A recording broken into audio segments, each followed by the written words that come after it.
Go ahead anyway. Now, it happens to stare, of course, King Arthur, for should not every story contain a young prince?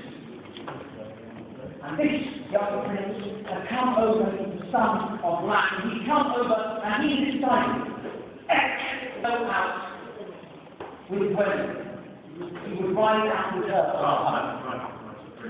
You were right there. Yes. Yes. I don't know if it's quite nice to have young knights around. For one reason or another. So she was going out with her maid and her lady in waiting, and he decided to propose that even though he only had a sword and some really lovely clothing, some really nice clothing, he was going out with her. So off they set. And as soon as they went out, then who should appear? Yes, a mysterious knight. Actually, he was with a maiden as well, so probably not. And also this dwarf, because every good story should have a dwarf. In fact, that's it. Lingering over here. But of course, this mysterious knight was never showed his face. It was encased in his great helmet, so that no one could see who he was. Of course, another knight. What do you call it? I shall send over my maiden to go and find out. So they went over timidly to ask who the knight was, but no sooner had she got any close, but a knight dwarf, who I think I mentioned earlier, stepped forward and said, "No, you're not going anywhere near him," and started attacking her with his skirt, his swishing stick with the fly. And it caught more than the dragon made. Yes, I know. Would you like to do this for you? Genius. And I'll need a handmaid. Genius. You will be the dwarf. Can you tackle? Oh, can you say it again, please? Tackle. It goes like this. Ah! My lady, can you be the handmaid? Come to me. You are a very beautiful, elegant lady, but you know that. You will start over here. You will walk towards the dwarf that is... That is the master, the mysterious knight, the mysterious... Can't be okay. We don't know here. You're going to find out. And you are a dwarf, so you need to be smaller. All the way down, on your knees. That's it. And give us a cap on. Ah! Very good. And then you will twist and twist with your stick. Not actually hitting, huh? And you will go, forward. Yes. And you may hold your hand as if it's been hurt. It's bleeding. You must make your way that you shall have no pass you through here.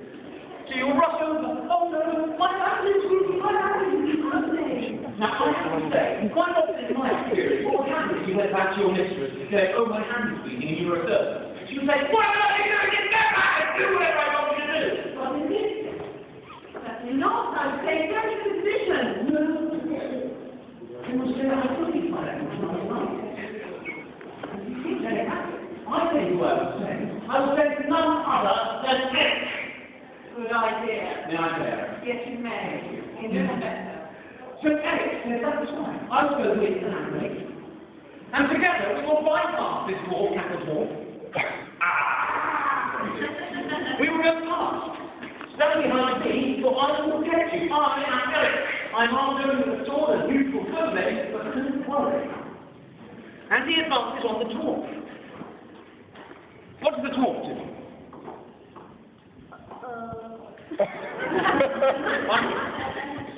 What does the dwarf do? Any fight? Yes, all right, then he fights.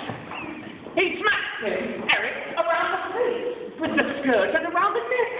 And Eric goes, oh. Now, actually, I would fight. I definitely would fight this dwarf, but I noticed that I had only got a sword, and the mysterious knight, who's not any larger than me, has a lance and a shield. Now, do you think I could beat him with just a sword? No. So that is the look of a coward. That's the only reason I'm not going to fight this man who's much twice my size. It's because I haven't got the right thing. But I tell you what, don't worry, I vow to Guinevere and to you, and to you, and to then I will follow him. I wish you would say that. I'm going to follow you clandestinely. Okay. That means hidden. Yeah. I will follow him until I can get my revenge. Do you think that's a good idea? Say yes, otherwise I won't continue the story.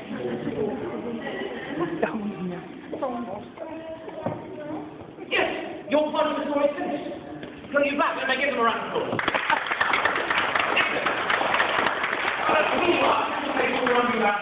He has now caught and killed the beast who now on his side. Who of all the beautiful ladies thought he would get? But, just before a big argument for it, which I would love to say, Guinevere, not in a bit of jealousy or anything, said, I tell you what, why don't we just leave that till the end of the story, or another day?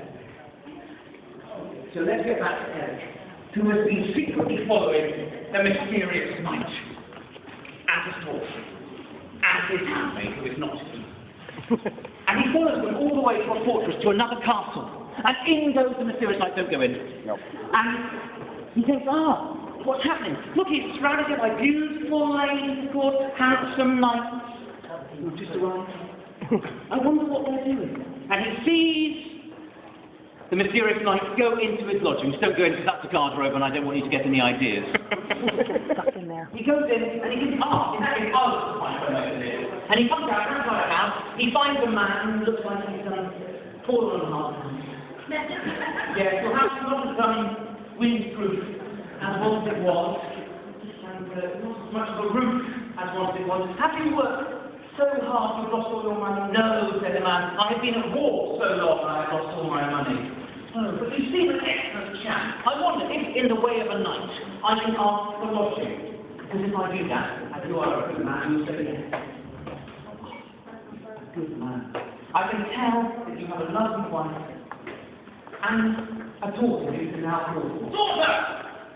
And the daughter will take my horse in. And I can notice that your daughter is simply the very most beautiful woman in the entire world, which is lucky for the purpose of this story.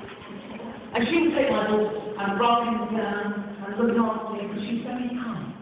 And I will think, she's very kind. But anyway, we'll progress with the story, because there's a couple of things I want to know. First of all, why are all these people at the castle? And you will say, anyway, there's going to be a festival. It's called the Festival of the Folk. And what happens every year in the market square is set up a silver perch, and on that perch is put a beautiful bird of prey, a folk. And every year, any knight who chooses can send his mistress to pick up that bird and take it away.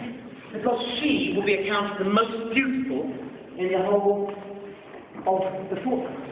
But of course, any other knight may feel that he wants to challenge him, and then they will have a chat, and we will see who wins. That's interesting, said Eric. I've got another question. What question, says the man. Yes! Who is the mysterious knight? I saw he had a strange device on his over red on blue. Yes. Who is that? That's right. Well, I'll tell you who he is. He is the man who every year comes and wins that tournament. He sends his mistress in, she picks up the bird, and he wins. No one dares to challenge him. Thinks Eric. And I'm here, I come into my head. Yeah. I wonder. Now, I only bought a sword and a horse, but I know that our king, like any good king, for example, in the Assize of Arms, 1181, has dictated that any knight, even if they fall on hard times, must be able to present when the king demanded a hobart, a helm, and a lance. Can I borrow yours? Thank you. Because I think I'd like to challenge him. Now, of course, the other thing that I'll need, if I'm going to challenge him to that bird of prey, it's a very good one, and you can have it, I believe, is a beautiful maiden. Hang on, I remember you now. You've got a lovely daughter. I probably.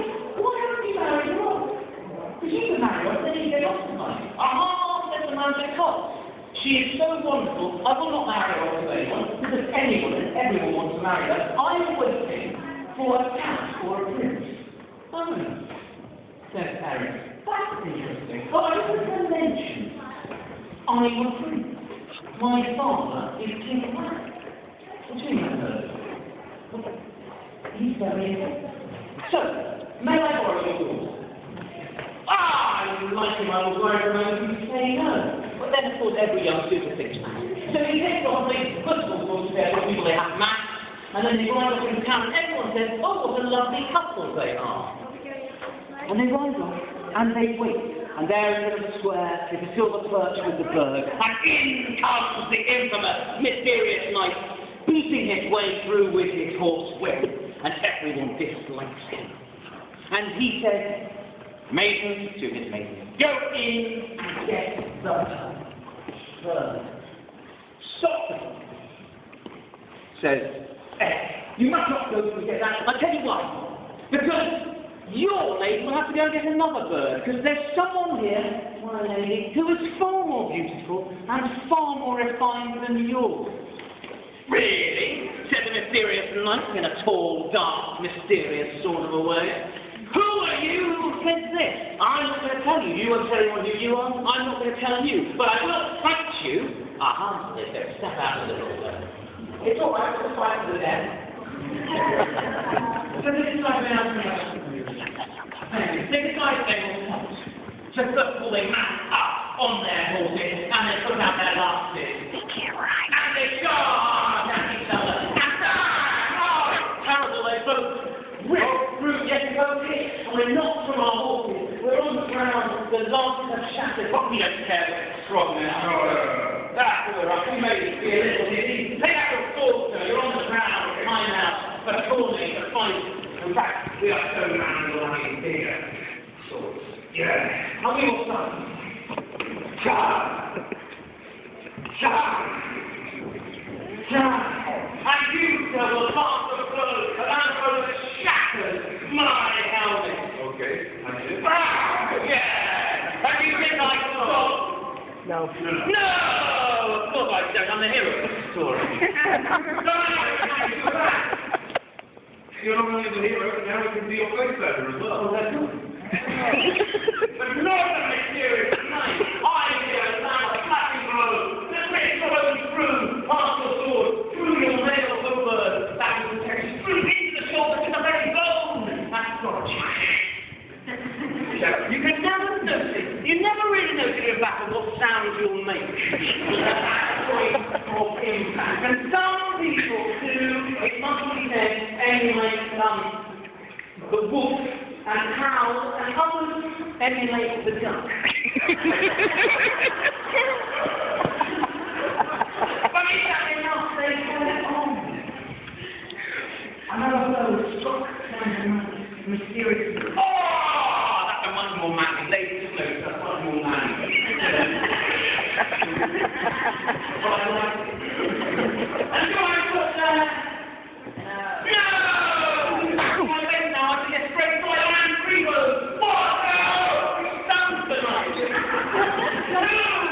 We slap on his helmet. And he's getting a lot more manly now. And free, which brings him to the ground. You can go on the top.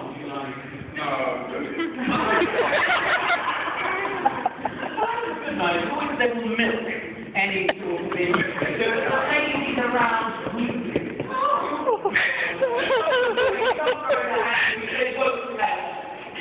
Now I rip off the last part of your hand and you are revealed and I stand over you. In a testimony where I say, now. You were very, very good. What you did was you beat the hand of a lovely handmaiden until it bled. You had your horse hit me around the face with a piece of brush. Now, it would be a beautiful piece of brush, a broom that we wore in the helmet of the king, perhaps, then it would be excellent. Then it would be part of our king's story. But of course, that's a different story. Hurry on with this one.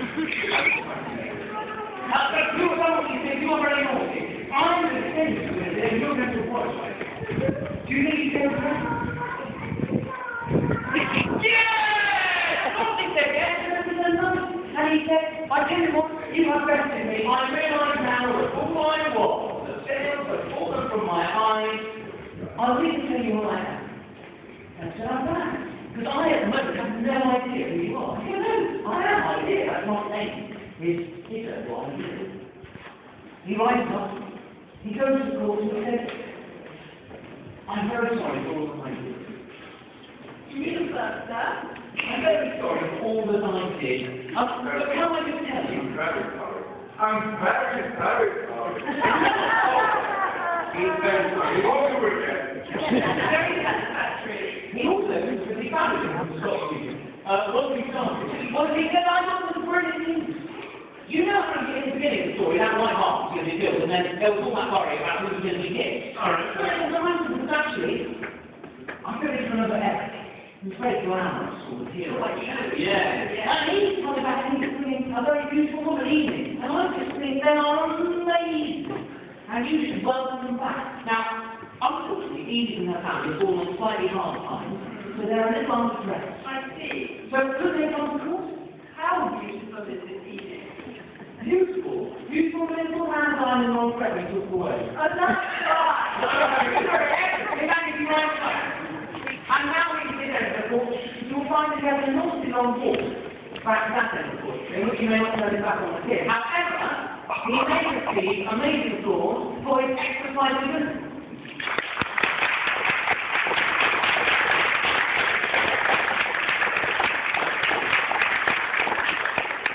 So, Eric and Edith came to court, and there they were saying in law.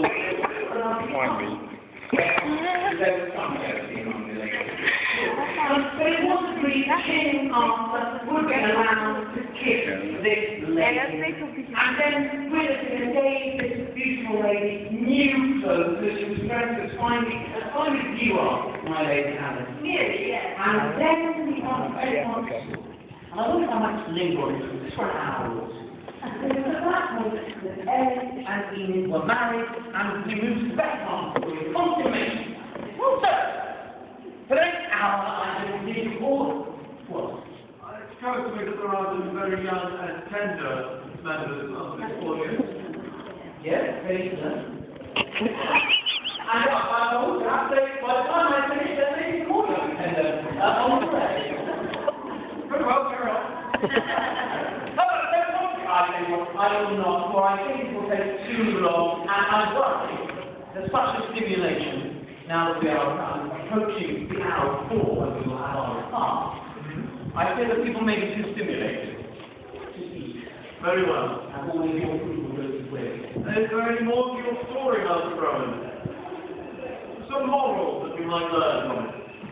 No, I think there's not sort of fat lady singing in the background. I think it must come to an end. No, the thing about the story of Supergirl is this was not end of beginning another story. And if there is moral life enough for you to look into it and see. I hope they listen to another story, Master Rowan. We should look forward to hearing it at some future time. In the meantime, we thank you for the time you have given us.